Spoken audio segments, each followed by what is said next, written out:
গল্পের লেখক হলেন সৌরীন্দ্রমোহন মুখোপাধ্যায়, যিনি জন্মগ্রহণ করেছিলেন 1884 সালের 9ই জানুয়ারি এবং তার মৃত্যু হয়েছে 1966 সালের 19শে মে।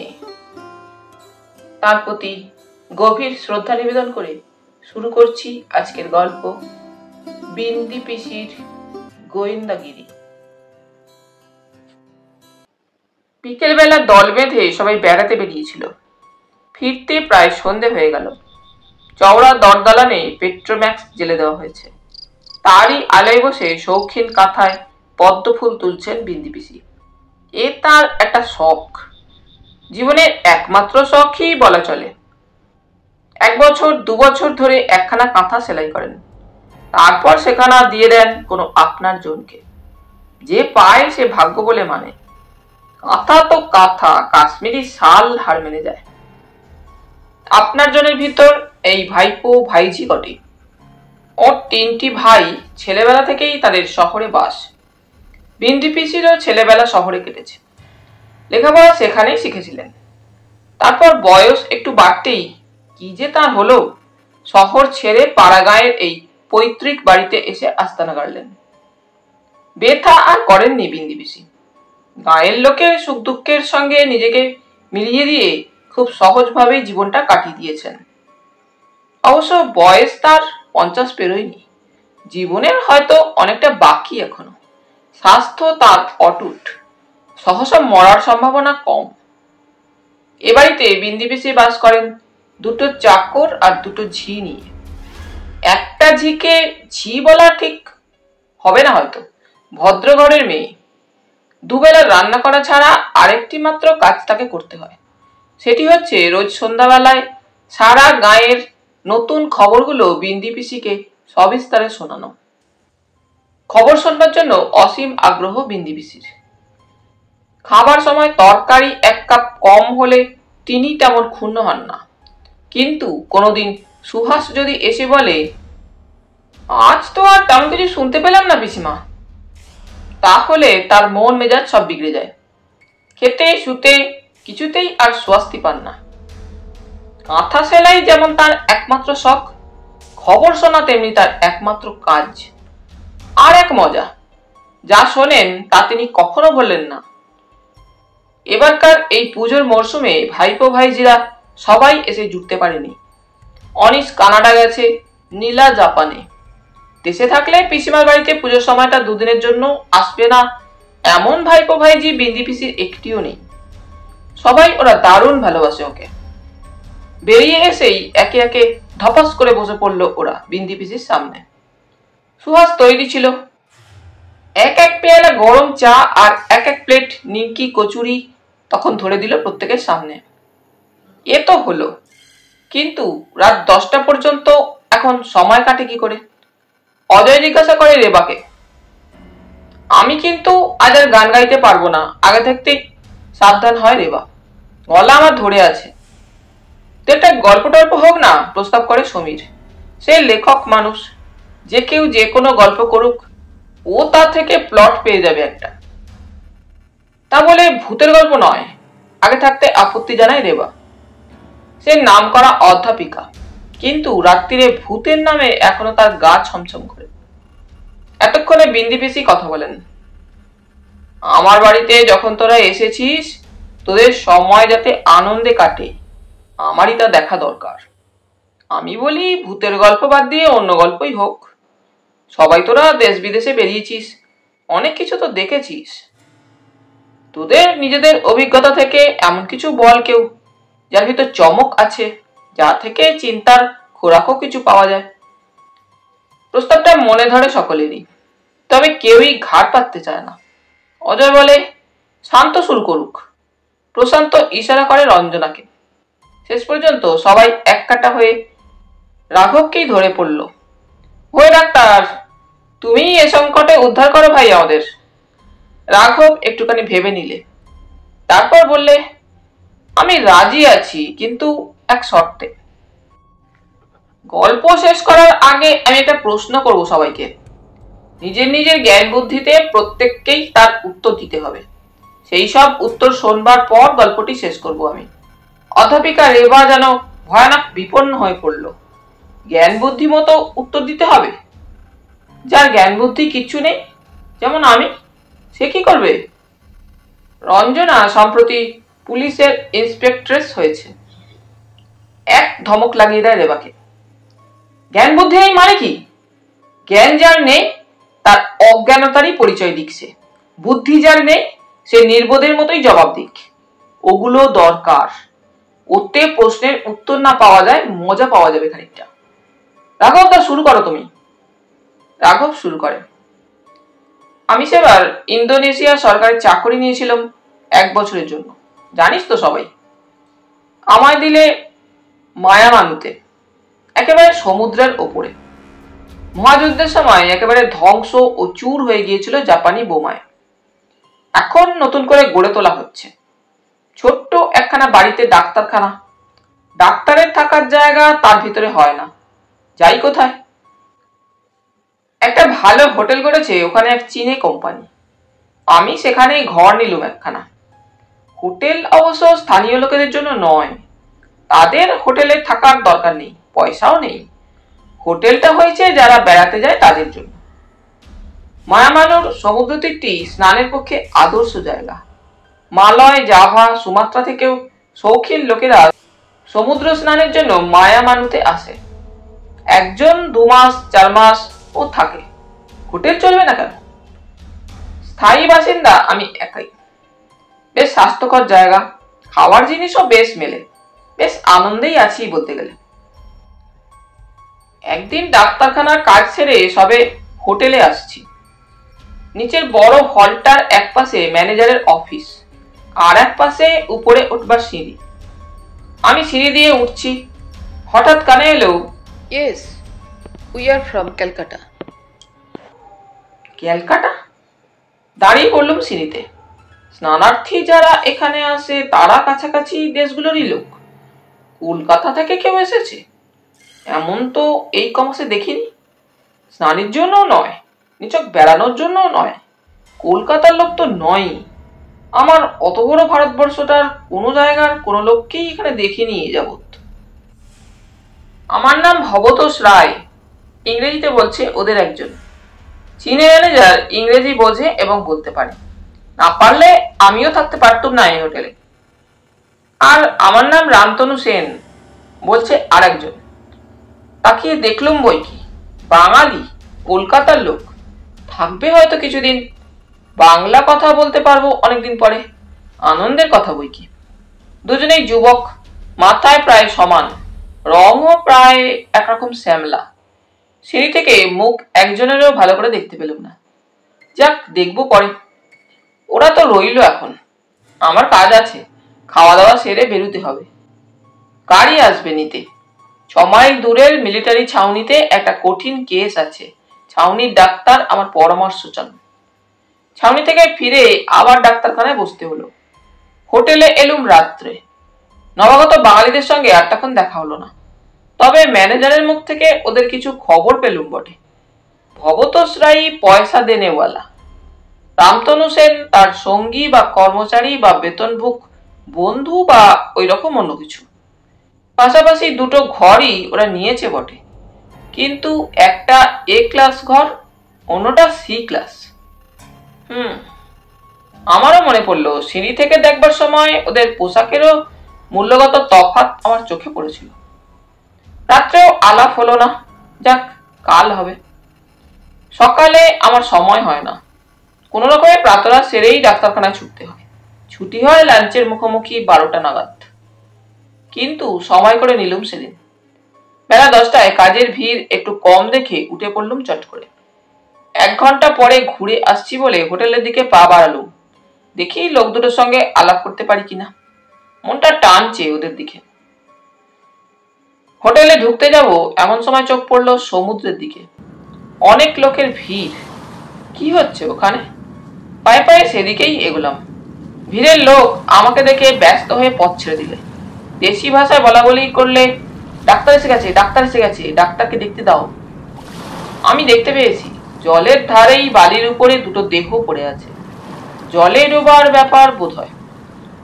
ছুটেই কাছে এলুম। কি সর্বনাশ! সেই বাঙালি দুটি, দুজনেরই সাঁতারের পোশাক পরা। একজন শটান পড়ে আছে আর একজন উঠবার চেষ্টা করছে। যে শটান হয়ে পড়ে আছে তাকে পরীক্ষা করে দেখলুম নাড়ি নেই, বুকের ধুকপুকুনি নেই। শ্বাস প্রশ্বাস যদি ফিরিয়ে আনা যায় চেষ্টা করে তবেই বাঁচবে। তবে তার আশা। আমি চেষ্টা শুরু করলুম। অন্য লোকটি উঠে বসে আমার দিকে একবার চায়, অজ্ঞান দেহটার দিকে একবার চায়। আমি একজন লোককে ডেকে বললুম, ভদ্রলোককে ধরাধরি করে ডাক্তারখানায় নিয়ে যাও। ছোট ডাক্তারকে আমার নাম করে বলো, যাতে একে বলকারক ইঞ্জেকশন একটা দেওয়া হয়, আর গরম দুধ, কম্বল চাপা দিয়ে শুইয়ে রাখতে বলো। আমার কাপড়? বলে ভদ্রলোক। যেখানটা কাপড় ছেড়ে ওরা সমুদ্রে নেমেছিল সে অনেকটা দূরে। কাপড় নিয়ে আসছে লোকেরা।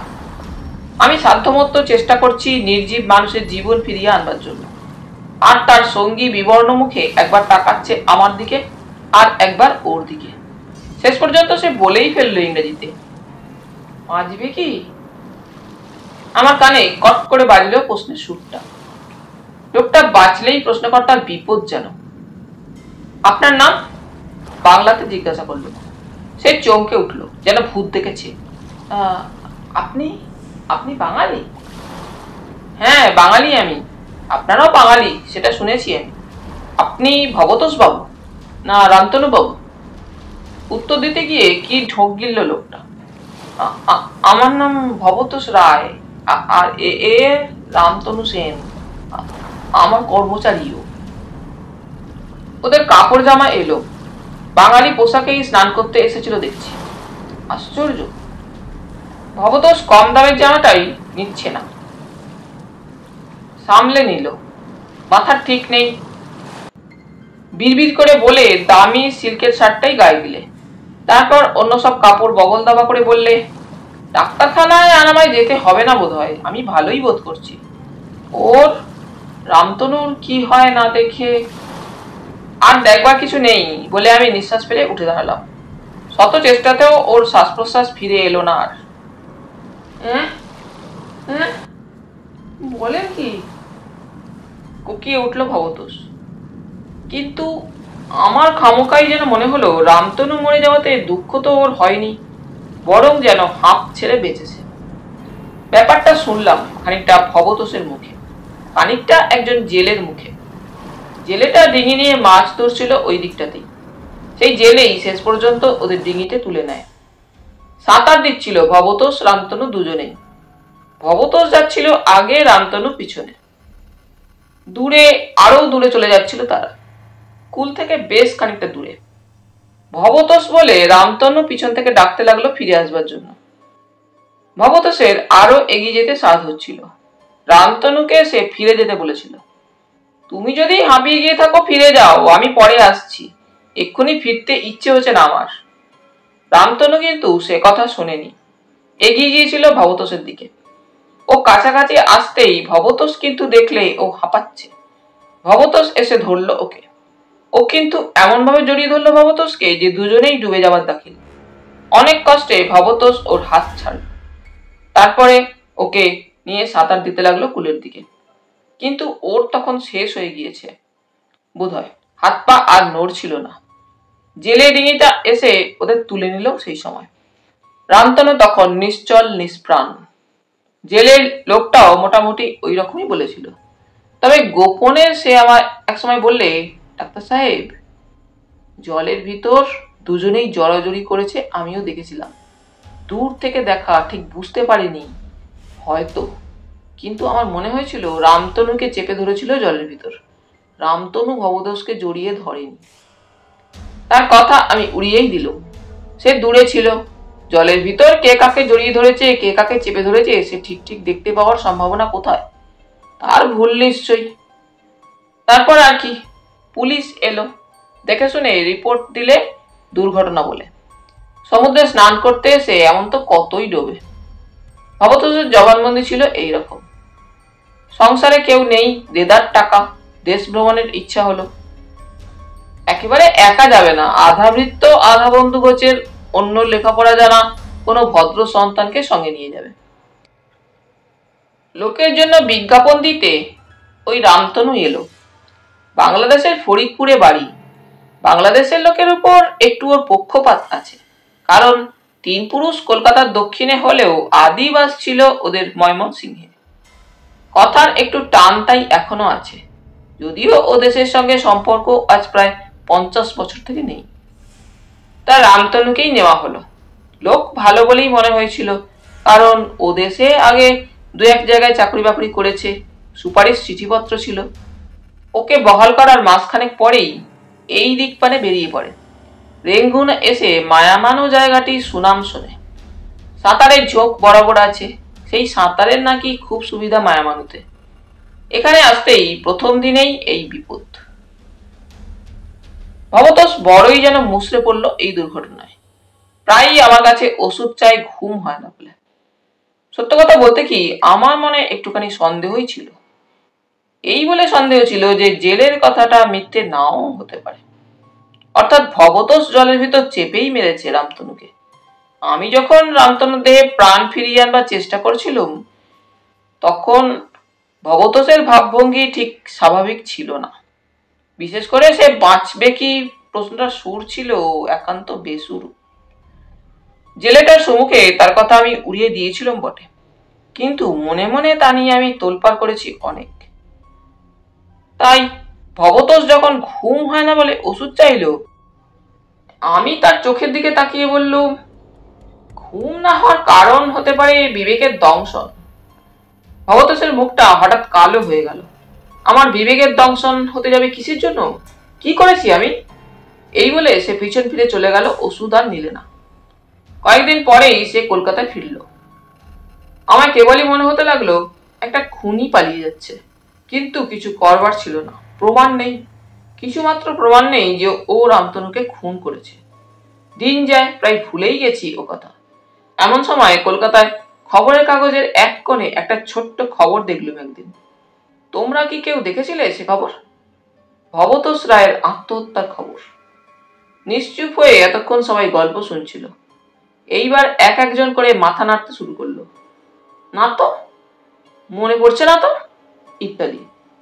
রাঘব বলতে লাগলো আবার, গঙ্গায় সেদিন সাড়াসাড়ির বান। সেই বানের সময় দেখা গেল এক প্রস্থ দামি জামা জুতো কাপড় গঙ্গার ঘাটে পড়ে আছে, জামার পকেটে একখানা চিঠি। অনুতাপের জ্বালায় জ্বলে পড়ে যাচ্ছি আমি। মায়ামানুর সমুদ্রে রামতনু সেনকে ডুবিয়ে মেরেছিল, সেই পাপে আমি জ্যান্তই নরকের আগুনে পুড়ছি। প্রাণ না দিলে এ পাপের প্রায়শ্চিত্ত হবে না বোধহয়। হত্যার বদলে আত্মহত্যা, তাই আমি গঙ্গার জলে ডুবে মরছি আজ। ভবতোষ রায়। একসঙ্গে 6টা কণ্ঠ থেকে রব উঠল। রেবা, রঞ্জনা, অজয়, প্রশান্ত, সমীর, অভিজিৎ, একসঙ্গে সবাই বলে উঠল। বিন্দি পিসি একবার চোখ তুললেন কাঁথার সেলাই থেকে। সে চোখে দুঃখের বা আফসোসের লেশ মাত্র নেই, বরং আছে একটুখানি চাপা কৌতুক। বাবা রাঘব, ভবতোষের দেহটা কি পাওয়া গেল? না বানে ভেসে মায়ামানুর সমুদ্রে গিয়ে পড়লো ওটা? জিজ্ঞাসাটা বিন্দি পিসি। সবাই হতবাক। হতবাক হওয়ার কারণ 3টে। প্রথমত, বিন্দি পিসি যে গল্পটাতে কান রেখেছেন এ কথাই কেউ ভাবেনি। সকলেরই ধারণা তিনি এক মনে কাঁথাই সেলাই করে চলেছেন। দ্বিতীয়ত, এরকম একটা সঙ্গত প্রশ্ন একমাত্র তার মাথাতেই এলো, এবং অন্য কারো মাথাতেও এলো না। তৃতীয়ত, ওর প্রশ্নের ধরনটাই যেন বিদ্রুপে ভরা। গোটা জিনিসটাই যেন তার কাছে একেবারে একটা নিছক থাপ্পা। যাই হোক, উত্তর দিলে রাঘব, না দেহটা পাওয়া যায়নি। যাবে না জানতো। বেশ, বলো গল্প, বলে আবার সেলাইয়ে মন দিলেন বিন্দি পিসি। রাঘব বলে যায়, আর বেশি কিছু নেই গল্পের। পুলিশ তদন্ত হলো। মায়ামানু থেকে ফিরে ভবতোষ কোনো এক হোটেলে থাকতো। আত্মীয় তার কেউ ছিল না, বন্ধুদেরও বড়জন করেছিল। মোটা মোটা টাকা প্রায় ব্যাংক থেকে তুলতো, ব্যাংকের টাকা শেষ করে দিয়েছিল প্রায়। কে রামতনু সেন? এদেশের লোকের মাথা ব্যথা নেই তার জন্য। সে পাকিস্তানি, মরেছে ইন্দোনেশিয়ায়। তার জন্য ভারতীয় পুলিশের কি দরকার আছে? আর ভবতোষ তো মরেই গেছে। আর যদি অপরাধ থেকেই থাকে, মরেই তো প্রায়শ্চিত্ত করেছে তার। এই পর্যন্ত বলে রাঘব থামল। কি হলো, থামলে যে? প্রশ্ন 6 জনের কণ্ঠ থেকে। এইবার আমার প্রশ্ন, প্রত্যেকেই উত্তর দিতে হবে নিজের নিজের জ্ঞান বুদ্ধি মতো। এই সেরেছে, বলে ওঠে রেবা ভয়ে ভয়ে। বলো, প্রশ্ন শুনি। রঞ্জনা বলে ওঠে নির্ভয়ে। প্রশ্ন এই, ভবতোষ কেন হত্যা করেছিল রামতনুকে? রামতনু টাকা চুরি করত নিশ্চয়ই ভবতোষের পকেট থেকে। এই উত্তর রেবার। রামতনু ছিল বাংলাদেশের স্পাই, আর ভবতোষ দেশপ্রেমিক ভারতীয়, কাজেই স্পাইয়ের প্রাণদণ্ড দিতেই পারে। এই উত্তর রঞ্জনার। অজয়, প্রশান্ত, অভিজিৎ, সমীর প্রত্যেকেই এক একটা মত প্রকাশ করলো। প্রত্যেকেই প্রত্যেকটার চাইতে অদ্ভুত। অবশেষে রাঘব বিন্দি পিসিকে বললে, এবার তুমি বলো পিসিমা। বিন্দি পিসি চোখ তুলে চাইলেন। সে চোখ যেন হাসছে। কি বলবো বাবা, তোমার প্রশ্নই যে ভুল। ভবতোষ কেন রামতনুকে হত্যা করবে? আগা গোড়া ভুল। খুন করেছিল রামতনু ভবতোষকে। ভবতোষ রামতনুকে মারেনি। সবাই বসেছিল, এক লাফে উঠে দাঁড়ালো সবাই, শুধু রাঘব বাদে। কি অদ্ভুত, আজগুবি, পাগল ইত্যাদি মন্তব্য। তাদের থামালো রাঘব। পিসিমাই ঠিক বলেছে, রামতনু মরেনি মায়ামানুতে, মরেছিল ভবতোষ। এবং গঙ্গার বানে কেউ ঝাঁপ দেয়নি। পোশাকটা গঙ্গার ঘাটে ফেলে অল্প একটু সাঁতরে গিয়ে আগে থেকে বন্দোবস্ত করা নৌকায় চড়ে বসেছিল ভবতোষ বেশি রামতনু। সে রামতনু এখন বাংলাদেশের ফরিদপুর শহরে বহাল তবিয়তে বড় মানুষই করছে। আমি দেখে এসেছি তাকে। কি করে দেখলে? দুজনের প্রশ্ন একসঙ্গে। 2 বার ঢাকা যেতে হয়েছিল সরকারি কাজে। রামতনুর বাড়ি ফরিদপুরে, এটা মনে ছিল। কি করতে যাচ্ছি সে সম্বন্ধে কোনো স্পষ্ট ধারণা না নিয়েই চলে গেছিলাম ঢাকা থেকে ফরিদপুর। সেখানে আমার সহপাঠী আজিম সিভিল সার্জন। আমার গল্পটা শুনে সে বললে, রামতনু নয়, তবে ইয়াকুব শেখ কলকাতায় গিয়েছিল লেংটি পরে, ফিরে এসেছে লক্ষপতি হয়ে বছর 3 ভিতরে। তাকে তুমি দেখতে পারো। আজিমই দেখবার সুযোগ করে দিলে। ইয়াকুবকে নেমন্তন্ন করলো চায়ে। আমি আড়াল থেকে দেখলুম। যাকে ভবতোষ বলে জানতুম মায়ামানুতে, সেই বটে। আজিমি পরামর্শ দিলে, এ নিয়ে হইচই করে লাভ হবে না কিছু।